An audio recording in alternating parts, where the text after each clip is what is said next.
Cocoon को धूप में सुखाना या उबालना।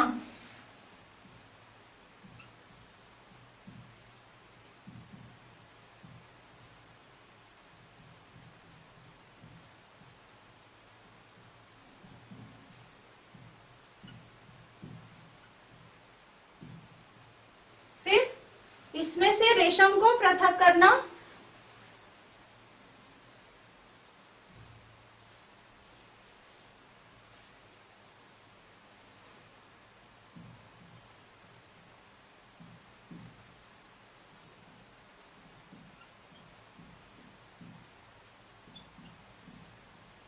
फिर रीलिंग।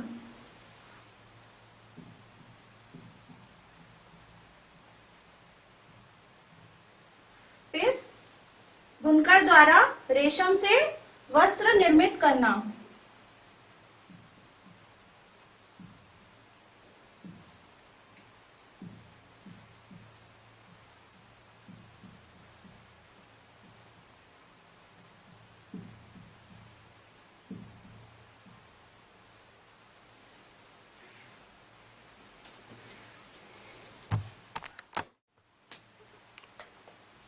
रेशम उद्योग में कई लोग लगे हुए हैं, उनकी जीविकोपार्जन का ये मुख्य स्रोत है, लेकिन इसमें भी बहुत जोखिम भरा काम है।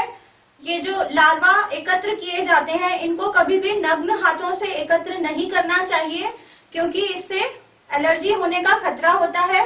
इसके अलावा भी जब ये लार्वा उबाले जाते हैं, उस समय जो इसकी दुर्गंध होती है, उससे अस्थमा व अन्य श्वास नली के रोग होने का बहुत खतरा होता है।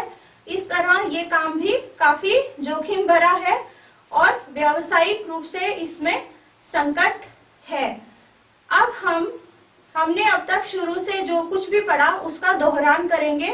हमने आज जांतव रेशों के बारे में पढ़ा। ऊन और रेशम कीट। ऊन भेड़, बकरी, याक, ऊंट, लामा व अल्पेका आदि से प्राप्त होती है। ऊन इन जंतुओं की त्वचा के बाल होते हैं, तंतुमय मुलायम बाल, जिनसे कि ऊन तैयार की जाती है। इसके अलावा हमने इनके प्रजनन के विषय में जाना कि वर्णात्मक प्रजनन की विधि द्वारा अच्छी नस्ल की भेड़ प्राप्त की जाती है। इसके लिए जनकों को चुनने की प्रक्रिया, जनकों के चुनाव की प्रक्रिया वर्णात्मक प्रजनन कहलाती है। इसके अतिरिक्त हमने इसमें ऊन के संसाधन के विषय में पढ़ा कि ऊन को, भेड़ों को बालों की कटाई की जाती है, फिर उसका अभिमार्जन करके छटाई व सुखाने की प्रक्रिया, और फिर रीलिंग, रंगाई की जाती है, और फिर रीलिंग कर उनको सीधा कर लपेट दिया जाता है। इस तरह से ऊन प्राप्त की जाती है।